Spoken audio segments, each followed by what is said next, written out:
Should you offer a tenant a new lease or allow them to go month to month? There are pros and cons for each.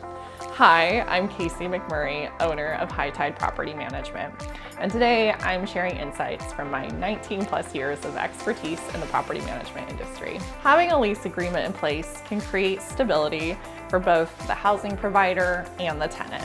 The housing provider has guaranteed income for the duration of the lease, and the tenant has their monthly rental rate locked in. If you plan to refinance your property, lenders like to see that you have guaranteed income defined by a lease agreement. But we typically do not recommend that you offer a lease if your property is subject to rent control and your tenant is paying below market rent. In this scenario, it benefits the property owner for the tenant to vacate so that they can bring the rental back up to market rent.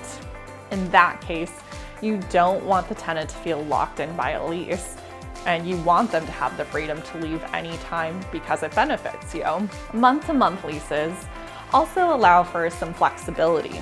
For instance, if you want to use the property in the future, or if you find that your tenant is problematic, it's easier to ask them to leave when they're on a month-to-month lease. With that said, if your tenant has been in the property for over a year, even if it was month-to-month, and your property is subject to AB 1482, then just cause eviction rights kick in and you will not be able to ask your tenant to leave unless they've not paid rent, breached their lease, or a few other exceptions, like you plan to do an extensive remodel.